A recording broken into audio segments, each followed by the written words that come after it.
Salut YouTube et bienvenue sur BingeFlixers. Alors aujourd'hui dans cette nouvelle vidéo qui sera certainement un petit peu courte, nous allons parler d'une mini-série et qui plus est une mini-série française disponible sur Netflix. Il s'agit de Tapie, donc la mini-série biopic sur le personnage de Bernard Tapie. Alors avant de commencer, il faut savoir que personnellement, je ne sais pas à quel point cette série représente la réalité. J'ai lu dans certains articles que les créateurs de cette série étaient des personnes qui étaient assez proches de la famille de Bernard Tapie. J'ai également vu, alors c'est un petit disclaimer au début de chaque épisode, que la famille de Bernard Tapie n'a pas accepté la diffusion de cette série, mais qu'elle est quand même diffusée.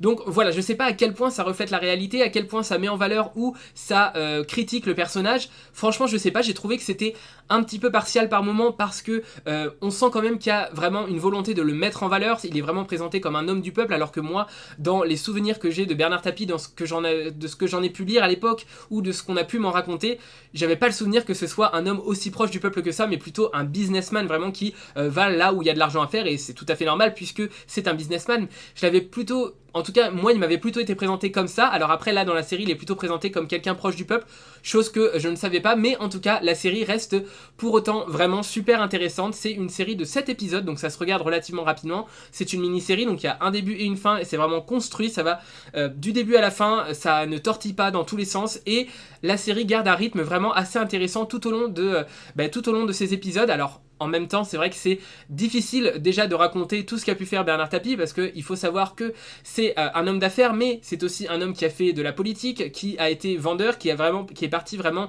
du bas de l'échelle, qui a été aussi un sportif. Je crois qu'il a été pilote de Formule 3, je crois. Il a racheté l'OM, donc il a vraiment été à fond dans le sport. Enfin, il a fait de la musique aussi, il a fait énormément de choses. C'est vraiment un homme touche à tout. Et cette mini-série revient sur pas mal d'épisodes de sa carrière comme ça. Je crois que ça retrace à peu près 35 ans de sa vie. Et déjà, le gros point positif, c'est la performance de l'acteur. Alors je crois qu'il s'appelle Laurent Lafitte, je connais pas plus que ça, mais franchement, on a l'impression de voir juste Bernard Tapie en fait face à nous, même si je l'ai pas énormément connu quand il était dans sa jeunesse, mais c'est vraiment, on a vraiment l'impression de voir un personnage hyper sincère et qui joue, enfin pas vraiment qui joue un rôle, mais on a vraiment l'impression de voir Bernard Tapie face à nous, et ça c'est super plaisant. Franchement, la performance de l'acteur est assez impressionnante.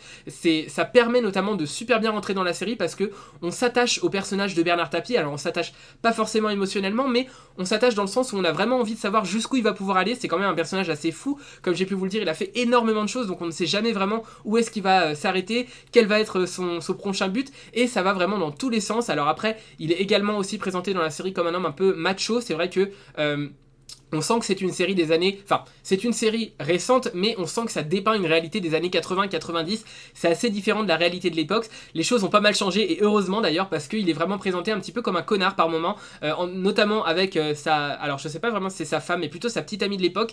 Voilà, il y a pas mal de scènes où il est vraiment présenté, où il est assez moyen, quoi. Donc voilà. Globalement, de quoi ça va parler? Eh bien, comme je l'ai dit, ça va retracer sa vie, donc de ses débuts, où... Alors, il est déjà issu d'une famille... on va dire d'une classe sociale plutôt basse dans la hiérarchie sociale.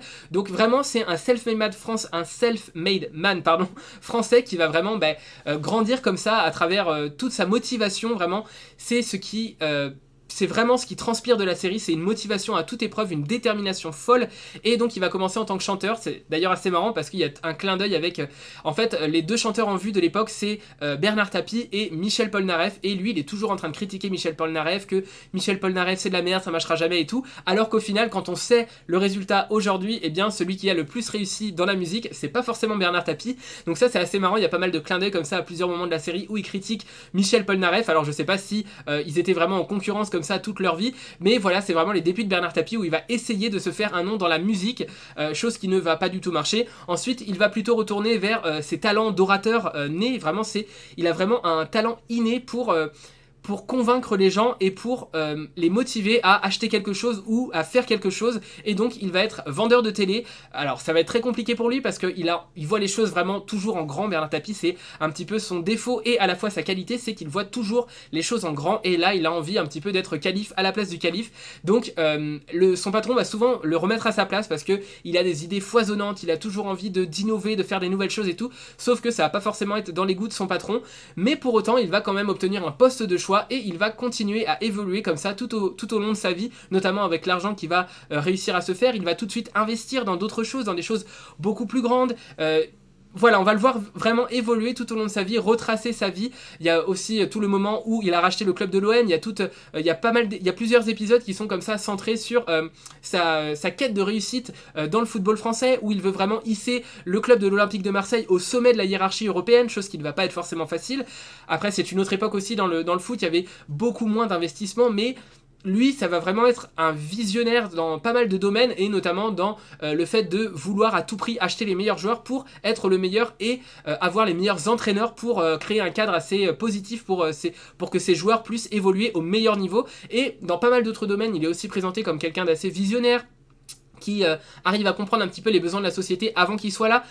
C'est un petit peu notre Steve Jobs français, même si il n'a pas réussi au point de Steve Jobs. Et il y a d'ailleurs pas mal eu d'histoires qui sont sorties par la suite, de magouilles qu'il aurait faites, pas forcément de détournement, mais voilà, plein de petites magouilles en fait qui sont venues un peu ternir le personnage. Alors ça en parle pas trop dans la série.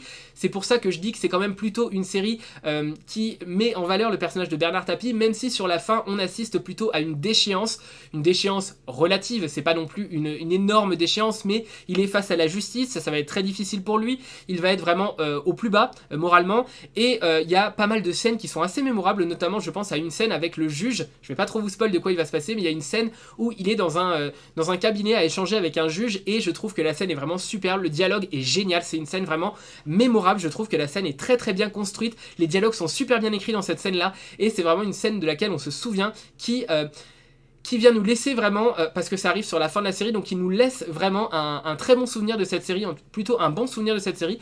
Moi globalement c'est une série que j'ai appréciée, j'ai trouvé que c'était une bonne série, je ne connaissais pas particulièrement l'homme d'affaires Bernard Tapie, et je trouve que la série, déjà comme j'ai dit, la performance d'acteur est plutôt vraiment satisfaisante, et l'intrigue qui est racontée est très rythmée et très prenante, donc moi j'ai passé vraiment un bon moment devant cette série, j'étais content, j'étais impatient de voir les épisodes suivants à chaque fois, donc globalement j'en dirais que c'est une bonne série. Après, c'est une série qui a principalement marché en France. Il faut savoir que Bernard Tapie, c'est pas forcément un homme d'affaires international, mais plutôt un homme d'affaires vraiment français. Donc la série est restée pas mal de temps dans le top 10 français.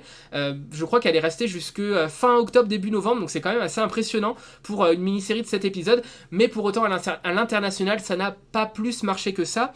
Si on parle un petit peu des chiffres, c'est la 130e meilleure première semaine pour une série du mercredi. C'est-à-dire que parmi toutes les séries sorties un mercredi, quand on regarde seulement les chiffres de la première semaine, eh bien c'est la 130e série la plus vue, avec 8,9 millions d'heures vues, donc c'est pas exceptionnel, vraiment pas exceptionnel, mais en même temps, déjà le nom Class Act en anglais, eh bien ça ne parle à personne, le personnage de Bernard Tapie ne parle pas à énormément de gens, et en plus c'est vraiment une série où on est plongé dans l'ambiance française, donc c'est un petit peu particulier, c'est vraiment une série franco-française, j'ai envie de dire, voilà, ça marche bien en France, mais ça a du mal à s'exporter à l'étranger. Au bout de 4 semaines d'exploitation, la série est classée 97e meilleure série du mercredi, donc c'est-à-dire que parmi toutes les séries sorties un mercredi, eh bien au bout de 4 semaines, Tapie était la 97e série la plus vue avec 23,4 millions d'heures vues et 3 semaines passées dans le top 10 des séries non anglophones, donc un résultat plutôt mitigé sur Netflix, ça n'a pas forcément eu un très gros retentissement à l'international, mais pour autant ça a très bien marché en France, les critiques sont vraiment très positives à l'égard de cette série, donc voilà, j'espère qu'il y aura d'autres séries comme ça sur d'autres personnalités plutôt de la société française. En tout cas, moi j'ai passé un très bon moment devant Tapie. Voilà, donc je ne sais pas si vous avez vu cette série. En tout cas, si c'est le cas, n'hésitez pas à me dire ce que vous en avez pensé dans les commentaires. C'est toujours un plaisir pour moi de vous lire. Et sur ce, je vous dis à la prochaine pour une prochaine vidéo. Salut YouTube!